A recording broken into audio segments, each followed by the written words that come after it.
Life is so short to just sit in a box all day. You can't play Xbox. I'm gonna leave here in about 15 minutes. I'm gonna go play Fortnite because they just did a new update. I'm like chomping at the bit, struggling just to finish work here so I can go play Fortnite. How on earth can you allegedly let someone get under your skin so much that you're willing to risk a decade of your life over and over when all you got to do is literally get up, walk out the door, and move on to the next one?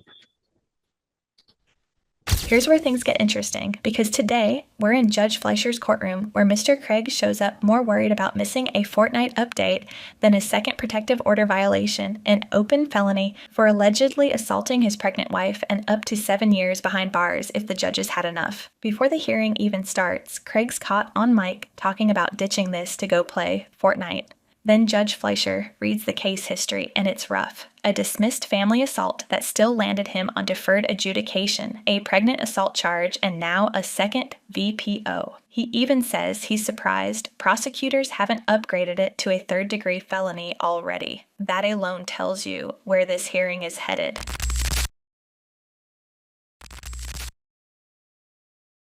I'm in shock that they haven't filed another third-degree felony because they could. Because when you pick up successive VPOs within like a year, they make it a third-degree felony. Anyways, please. The complainant and defendant are married. On August 28th, 2024, officers responded to a call at 16715 Clay Road to meet a citizen call. The complainant stated the defendant had been sending her text messages from his personal phone. The complainant showed messages of the suspect sending her a link on how to write an affidavit. The complainant stated the defendant was trying to get her to change her statement on the affidavit and to have her drop the charges against him. The complainant stated the defendant never said anything threatening to her, but the defendant has a no contact order against him. I'm assuming the assault of a pregnant person is the same one in this, right? Okay.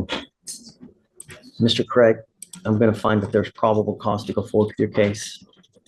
You're right now being held at no bond, and I don't know what to put your bond at.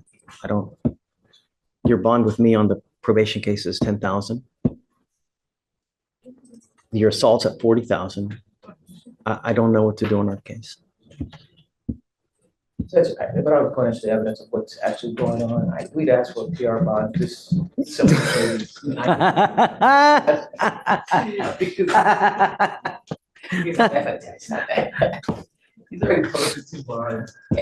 And again, we don't know the facts, but I would allude to the fact that it's a game that's being played. And I got to tell you, I'm surprised that they even didn't file obstruction charges on you, because it's, you know, what they're alleging is potential obstruction of justice charges again. Also, is DVD on this case? Yes, Judge, this is a DVD case. I'm planning to email Ryan to talk to him and Mary today about possible charges. Are they in trial now? Are they busy? What are they? I think Ryan is in ERD all this week, Judge. Oh, okay. We need to set a bond in this case. I don't know what to. And Judge, I was waiting for you to give us an opportunity to speak on the bond. He's already got.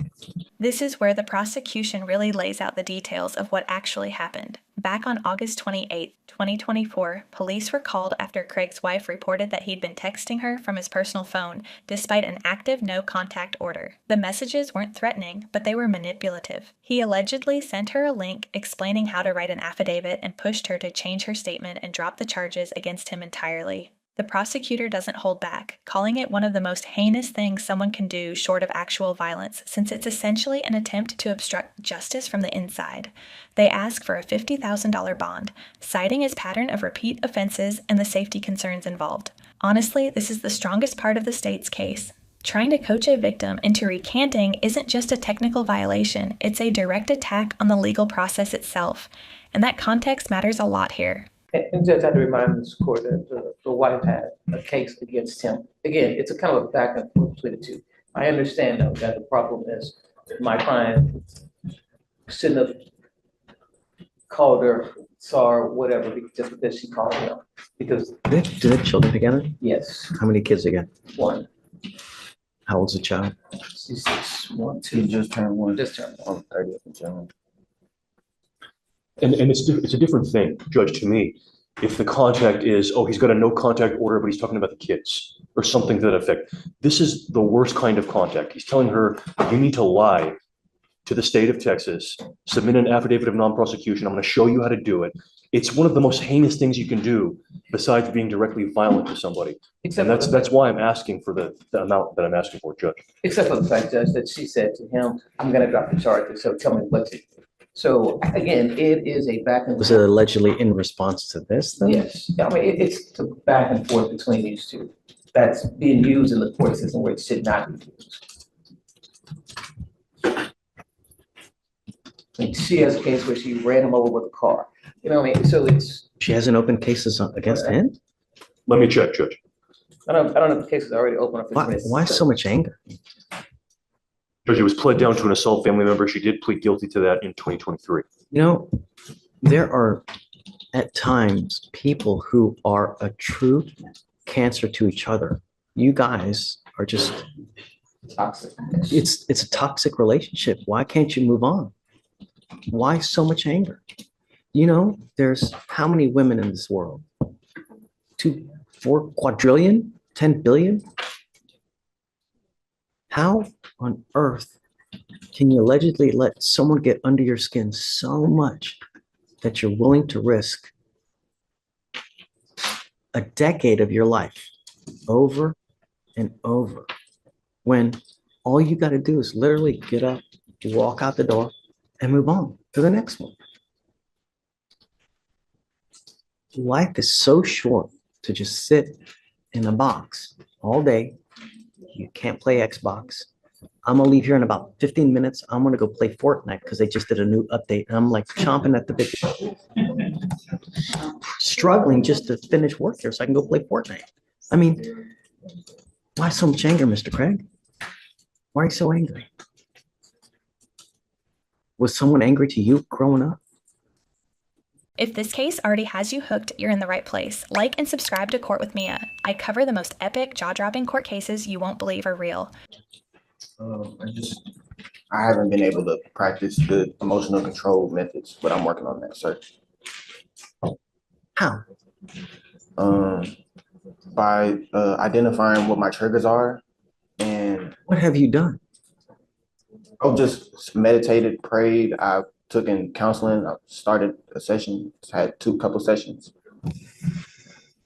It's not working. You need to find something new. And the first thing you need to do is you need to distance yourself from this person. It's evident that you two guys are polar and complete opposites and have no business being with each other. Even if you have a child, you have no business being with this person because all this person does is kill you. She is a cancer to your life. And if you can't see it now, after a 4th case, I don't know what it's going to take to get through to you. Perhaps putting you in prison for 7 years is what it's going to take to get through to you, that she's a cancer to you and you are a cancer to her. You know, you have assault, allegedly assault after alleged assault. She has a car running over. I mean, really, what else is it going to take? Stop. All I know is that you have repeatedly shown me that you refuse to abide by our conditions of the court. What am I to do? I don't know. I'm at a loss as to what to do because whatever I do, I know he's just going to do the opposite. Look, what you tell me goes in one ear, goes out the other ear. Who you are is by what is shown on paper, because that's who you are. You say no, but here we are, another VPO.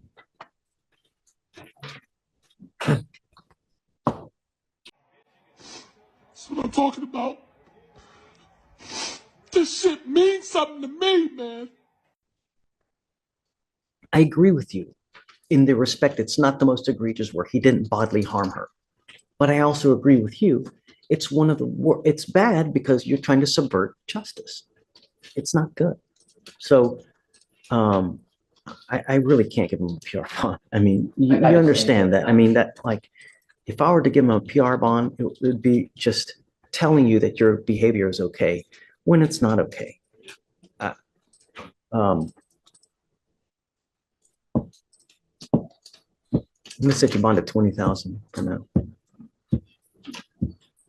And I really hope that you understand and realize that if not for you, if not for your mom, if not for me, if not for Mr. Michael here, do it for your kid. That child needs a father. She doesn't need a father in prison. She needs a father out there to give her love, support, money, because she eats, she needs clothes. And while you're in custody, you can't do any of that stuff. Get away from this woman before she really kills you. I'm not going to have this conversation with you again. The next time I find that you violate conditions, I will have a hearing to hold you at no bond. Zero bond until everything is over with, which theoretically I could do now because you're on bond for a violation or you're on probation for a VPO and you pick up another VPO.